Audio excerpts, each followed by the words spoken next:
بسم الله الرحمن الرحيم. அஸ்ஸலாமு அலைக்கும் வரஹ்மத்துல்லாஹி வபரகாத்துஹு. அன்பிற்குரிய சகோதர சகோதரிகளே, நீங்களும் ஆலிம்களாகலாம் என்கிற பாடத்தில் திங்கள் செவ்வாய் ஆகிய 2 நாட்கள் சஹீஹுல் புகாரியுடைய நேரடி அர்த்தத்தையும் விளக்கத்தையும் பார்த்து வருவோம். இதில் சென்ற வாரம் 79வது ஹதீஸுடைய இறுதி பகுதியில் நம்ம நிப்பாட்டியிருக்கிறோம். 79வது ஹதீஸில் என்ன இருக்குன்னு கேட்டால், இப்படி ஒரு வாசகம் இருக்குது. எப்படி? இப்போ கான மின்ஹா நக்கியத்துன் கபிலத்தில் மா. இந்த நக்கியத்துன் கபிலத்தில் மாங்கிற வச்சுக்கிறங்க. அதில் நக்கியத்துன் கபிலத்தில் மா, தண்ணீரை உறிஞ்சி கொள்ளக்கூடிய ஒரு விவசாய பூமி இருந்ததுன்னு இருக்குல்ல. இது புகாரி கொண்டு வந்த ஹதீஸில் உள்ள வாசகம். இதே ஹதீஸ் இஸ்ஹாக் இப்னு ராஹவைஹி அவங்களுடைய ஹதீஸ் கிதாபுலையும் அவர் இதை கொண்டு வந்திருக்கிறார். இந்த முழு ஹதீஸையும் கொண்டு வரும்போது இப்போ இந்த ஹைலைட் பண்ணி காட்டியிருக்கிறோம்ல, அந்த இடத்துல மாத்திரம் வார்த்தையை மாற்றுறாரு. எப்படி மாற்றுறாரு? நக்கியத்துங்கிற இடத்துல தாயிஃபத்துன்னு மாற்றுறாரு. கபிலத்துங்கிற இடத்துல கையலத்துன்னு மாற்றுறாரு. தாயிஃபத்துனா ஒரு பகுதி, பூமியில் ஒரு பகுதி இருந்தது. கையலத்தில் தண்ணீரை பகலில் உறிஞ்சக்கூடிய ஒரு பகுதி இருந்ததுன்ற வார்த்தையை போடுறார். அப்போ புகார் என்ன பண்ணுறாருன்னா, நம்ம இப்படி பதிவு பண்ணியிருக்கிறோம், இஸ்ஹாக்கு நம்ம உஸ்தாத் அப்படி பதிவு பண்ணியிருக்கிறாரு, அப்போ நம்ம அதை தெரிவிச்சிருவோம் மக்களுக்கு. நான் எனக்கு தான் இந்த மாதிரி நான் பதிவு பண்ணியிருக்கிறேன், இஸ்ஹாக்கு ஏன் பண்ணுறாருன்னு தெரியலை, அவருடைய கிதாபில் இப்படி தான் இருக்குது. அந்த ஒரு மெசேஜுக்காகத்தான் அந்த ஹதீஸை முடிக்கும்போது சொல்கிறாரு, கால அபு அப்துல்லா, புகாரியாகிய நான் சொல்கிறேன், கால இஸ்ஹாக்கு, இஸ்ஹாக் இப்னு ராஹவைஹி என்பவர் சொல்கிறார், என்னுடைய உஸ்தாது சொல்கிறார், ஓ கான மின்ஹா, அந்த பூமியில் இருந்தது நக்கியத்துன் கான மின்ஹா. இப்படி ஓ கான மின், இந்த ஹைலைட் பண்ணது தான் இஸ்ஹாக்கு சொன்னது.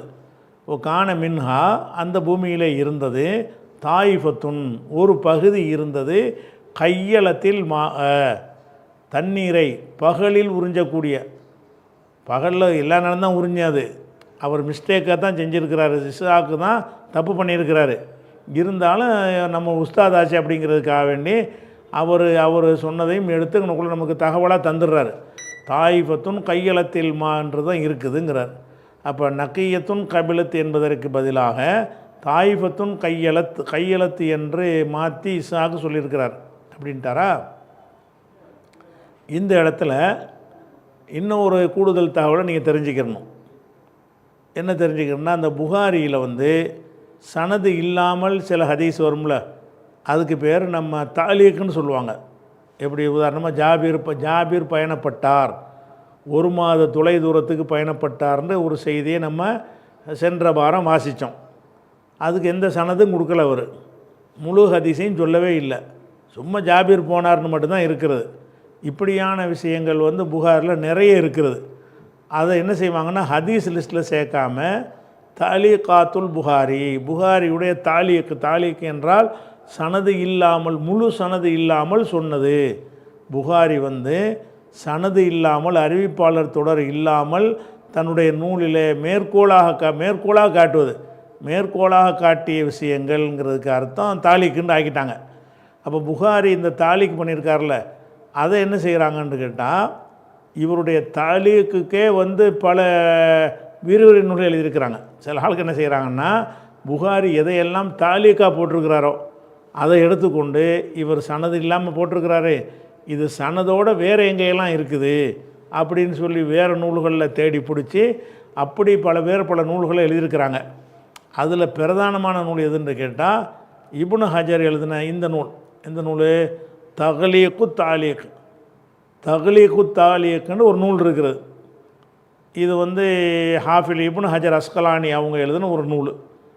இந்த நூல் என்னென்னு கேட்டால், அந்த தாலீக்கு இருக்கிற புகாரியுடைய தாலீக்கு, அந்த தாலீக்கை தாலீக்கின் மீது போடப்பட்ட பூட்டு, தக்லீக்குனா பூட்டு அப்படின்னு போட்டு அந்த பூட்டை உடைக்கிறதுங்கிற அடிப்படையில் ஒரு புக் எழுதியிருக்கிறார்.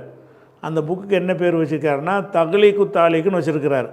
அப்போ புகாரியில் சனது இல்லாமல் சில செய்தி சொல்வாரையானால் அது எங்கேயாவது வேறு கித்தாப்பில் இருக்குன்னு நீங்கள் அறிந்து கொள்ள விரும்பினால் இந்த கித்தாப்பில் பார்த்துடலாம். தக்லீக்கு தாலீக்கு எடுத்துக்கிட்டிங்கன்னு சொன்னால் இந்த ஜாபீர் பிரயாணம் பண்ணார்லாம் இருக்குல்ல, அது சனதோடு எடுக்கிறாருன்னா இதில் போய் பார்த்து எடுத்துடலாம்.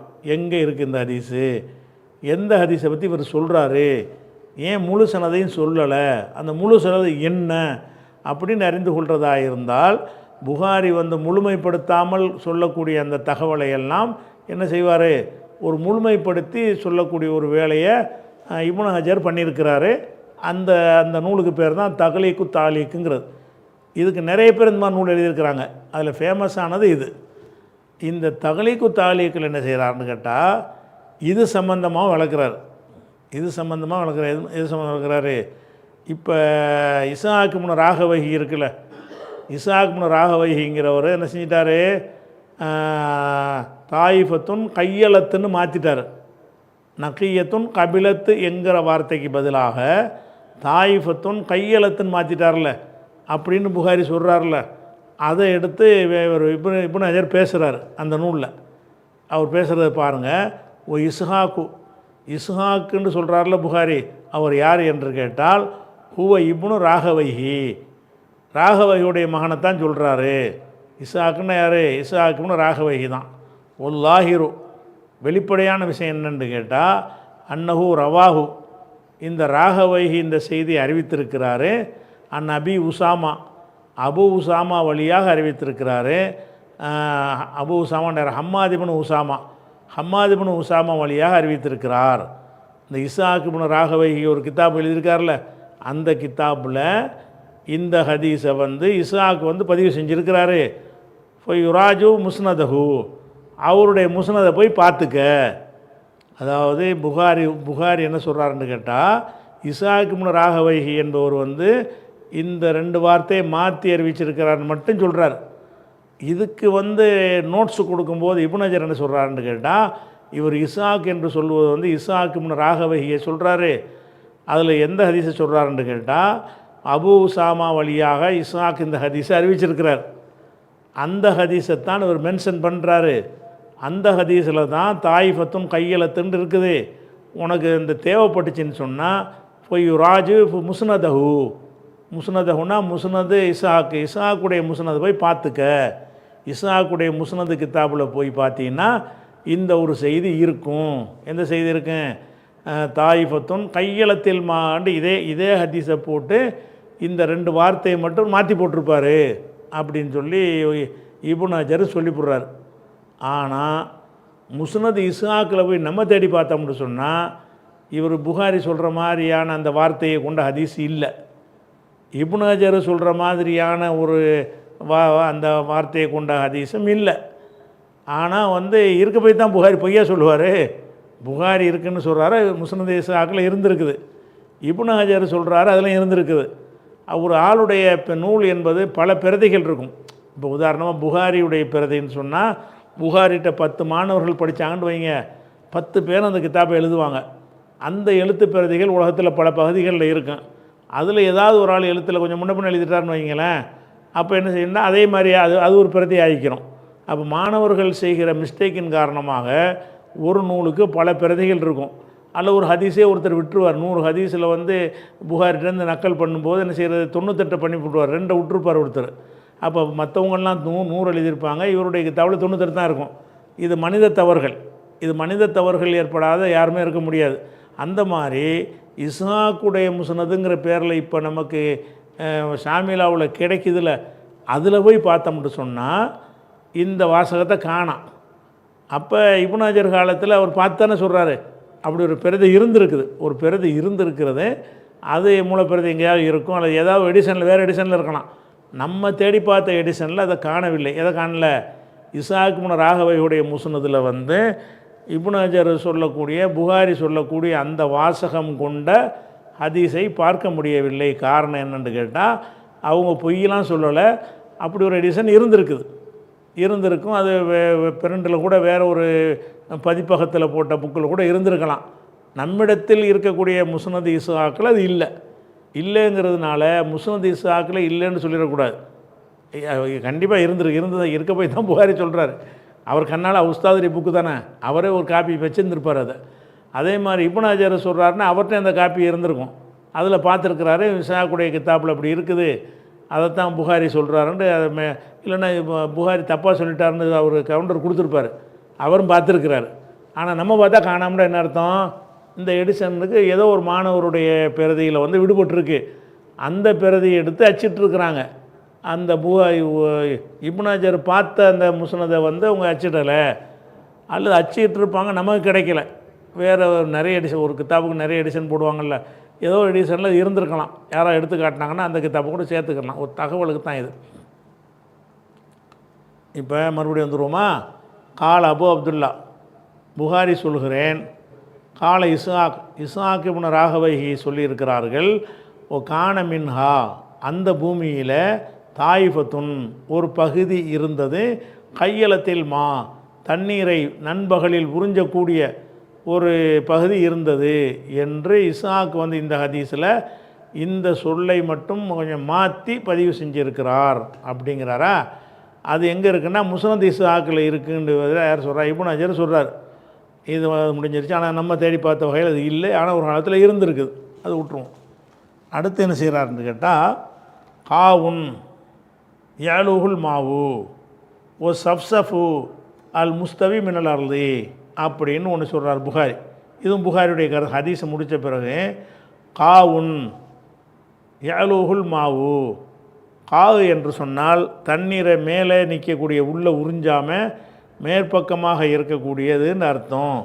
ஓ சஃப்சஃபு என்று சொன்னால் அல் முஸ்தவி மினல் அர்லி, பூமியில் சமதளமானது, சமதரையாக இருக்கும்ல பூமியில், அப்போ தானே தண்ணி தேக்காது. தண்ணியை தேக்காத பகுதிக்கு வந்து சஃப் என்று சொல்வார்கள் அப்படிங்கிறார். இது எவனுக்கு அதை வழங்குதா, வாசிக்கிற ஆளுக்கு வழங்குமா, கேட்டு படிக்கிற அவர் புகாரி எழுதியிருக்கிறார். ஹதீஸை முடிச்சுவிட்டு திடீர்னு என்ன பண்ணுறாருன்னு கேட்டால், காவு என்று சொன்னால் யாலுகுல் மாவு, அதுக்கு மேலே தண்ணி என்ன செய்யும், கடந்து போய்விடும், தங்காது. காவுங்கிற வார்த்தைக்கு என்ன அர்த்தம்னு கேட்டால், யாலுகுல் மாவு, தண்ணி அதை மிகைச்சிரும், அதான் ஓடி போயிடும் அப்படிங்கிறாரு. அதுக்கப்புறம் சஃப்சஃப்னு ஒன்று இருக்குது. சஃப்சஃப்னா என்னன்னு கேட்டால் அல் முஸ்தவி மினல் அர்லி, பூமியில் சமமாக இருக்கக்கூடியது அப்படின்ட்டு இந்த இடத்துல சொல்கிறார்.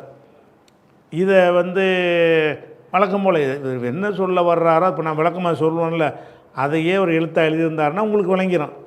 இதை விளங்குறதுக்கு 25 கித்தாப் பார்க்க வேண்டியிருக்கு. ஒரு விஷயத்தை சொல்கிறாருன்னு சொன்னால், நம்ம எழுதின நூலை வந்து நம்ம எழுதின நூலிலிருந்தே மக்களுக்கு விளக்கம் கிடைக்கணும் அப்படிங்கிற ஒரு புரிதல் இல்லாத ஒரு அறிஞராக அவர் இருக்கிறார். புகாரியுடைய நூலில் வந்து நான் நிறைய உங்களுக்கு ஏற்கனவே சுட்டி காட்டியிருக்கிறேன். இது மாதிரி இன்னும் நிறைய இருக்கிறது. மக்கள் விளங்கணும், பார்த்தோன்னே பளிச்சுன்னு புரியணும் அப்படிங்கலாம் விட்டுட்டு அவர் மண்டையில் ஏற்றியிருந்தால் எல்லாருக்கும் விளங்கும்னு நினச்சிக்கிறார்.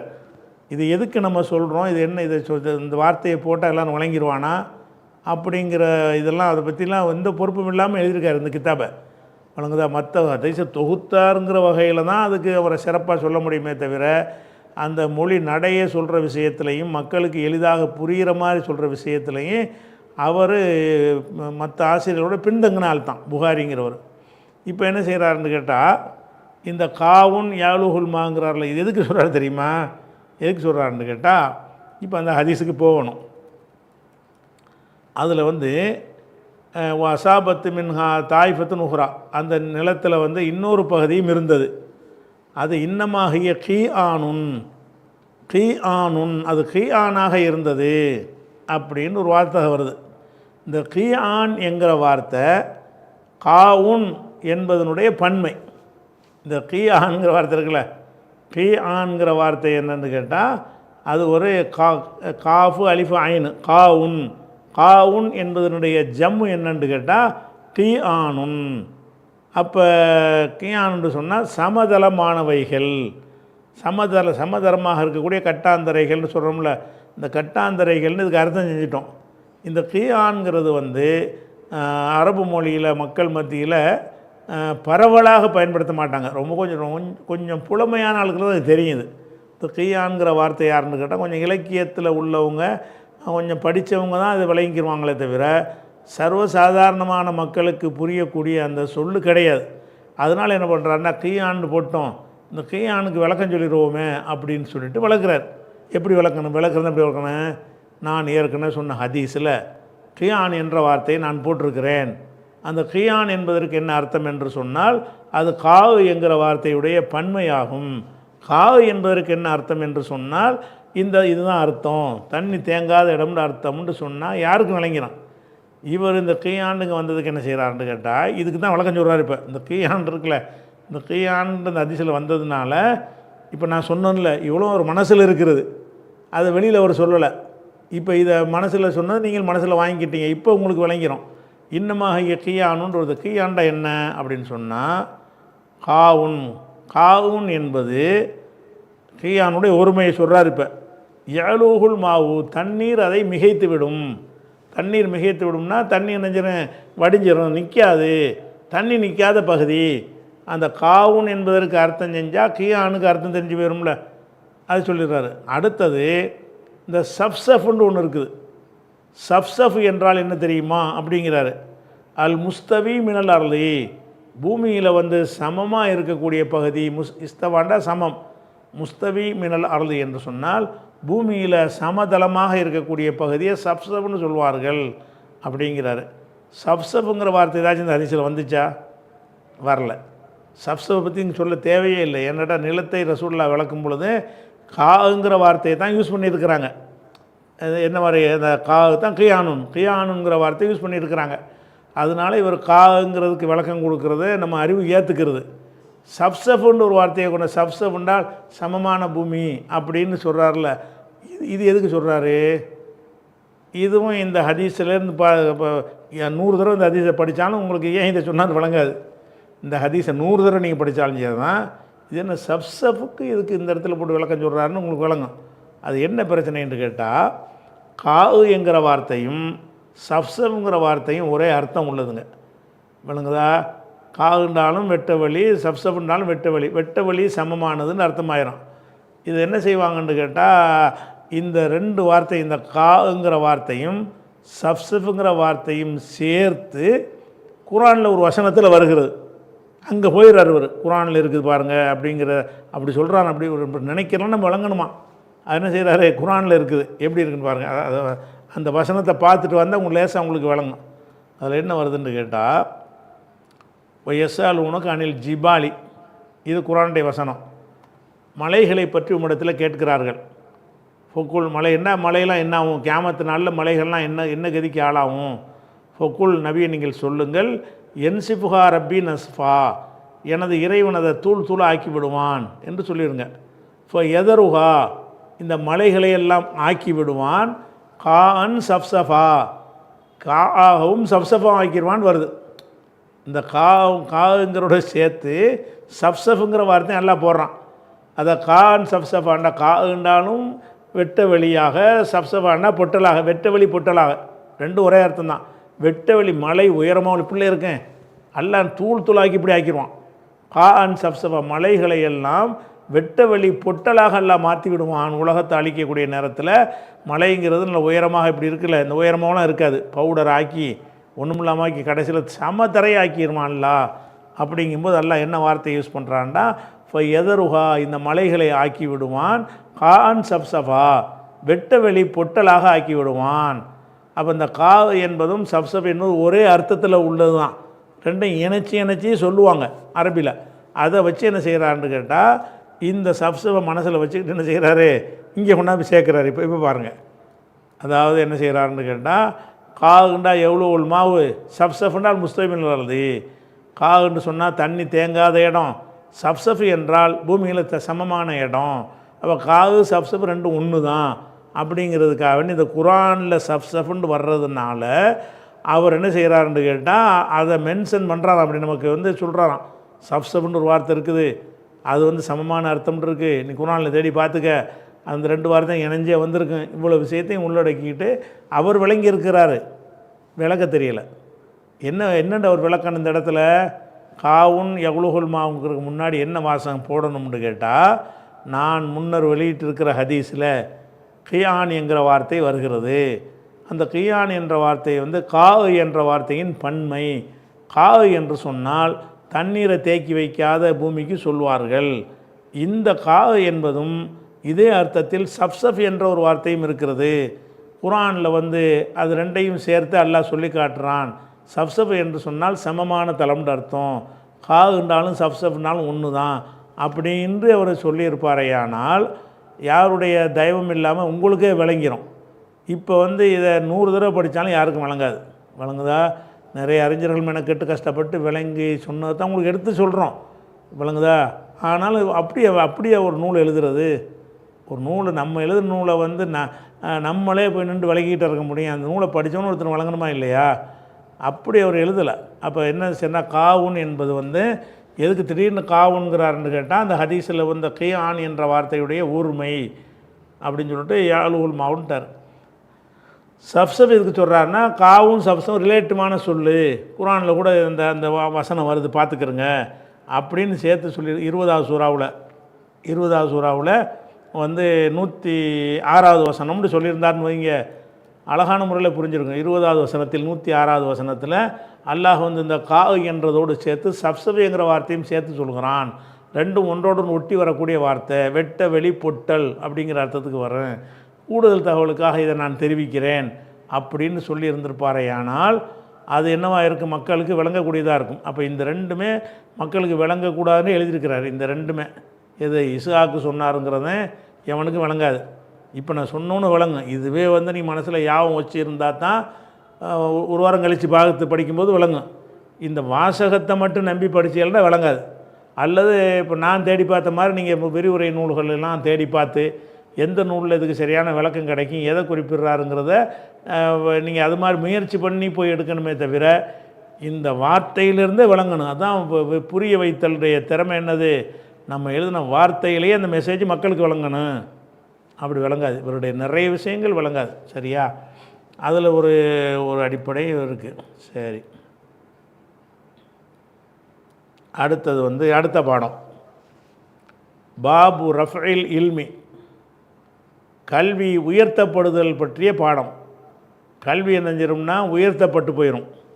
ஓ லுஹூரில் ஜஹ்லி, ஜஹல்னா அறியாமை, மடமை.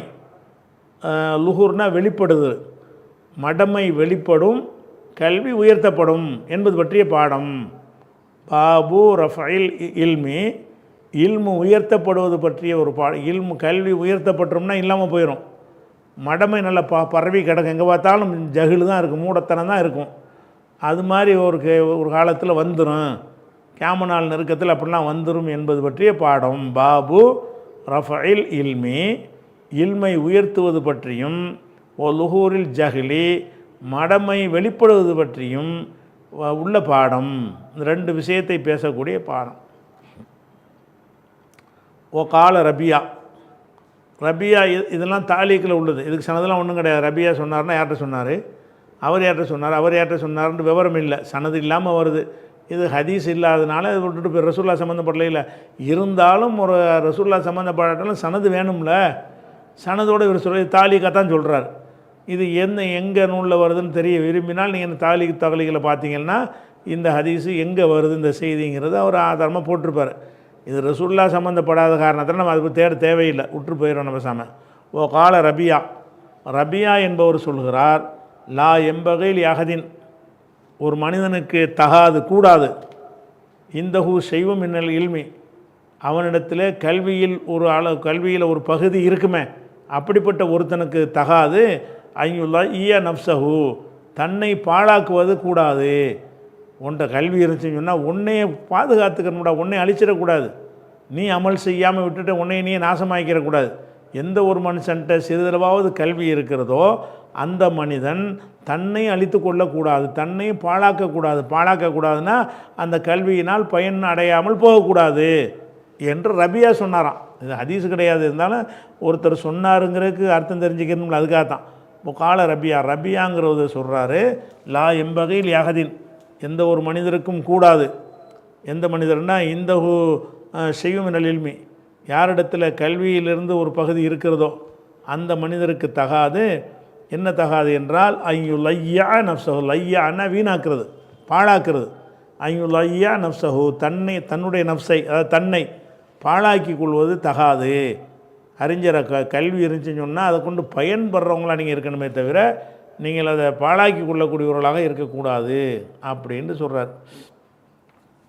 யாரும் ரபியா சொன்னார். இப்போ ஹதீஸ், இப்போ தான் அந்த தலைப்புக்கு ஹதீஸ் வருது. 80வது ஹதீஸ்.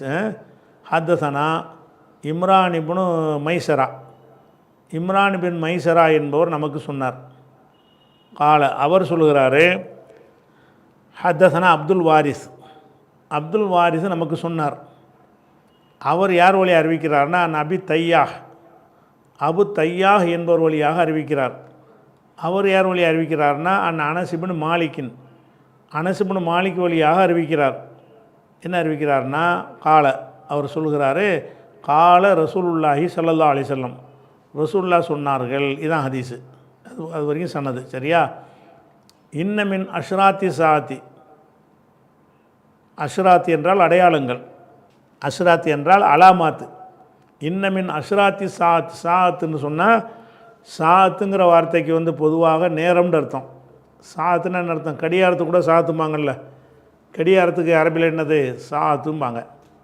நேரத்துங்கிறது என்னது? சாத்தில் உஸ்ரா, கஷ்டமான நேரம். சாத்துல் உஸ்ரா, வசதியான ஒரு நேரம் அப்படின்னு. சாத்து சதீதா, கடுமையான நேரம். சாத்துல் மத்தரி, மழை நேரம். அப்போ சாத்துங்கிற வார்த்தைக்கு அர்த்தம் நேரம்ங்கிறது தான் டைரெக்டான அர்த்தம்.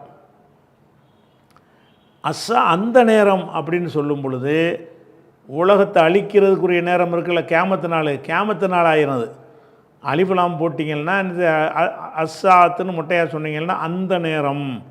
அந்த நேரம்னா எந்த நேரம்? எந்த நேரத்தில் உள்ள அழிக்க போகிறானோ அது எல்லோரும் அறிஞ்சு வச்சுக்கிறதுனால அஸ்ஸாத்துன்னு போட்டவுடனே அது என்னவாயிரும்? அது கியாமத்து நாளை குறிக்கக்கூடிய சொல்லாக வந்துடும். குரானில் அஸ்ஸாத்துன்னு வரக்கூடிய எல்லா சொற்களுமே கியாம நாளை தான் குறிக்கும். எஸ் அலூனக்கு அனி சாத்தி, அந்த நேரம் குறித்தும் இடத்துல கேட்கிறார்கள்.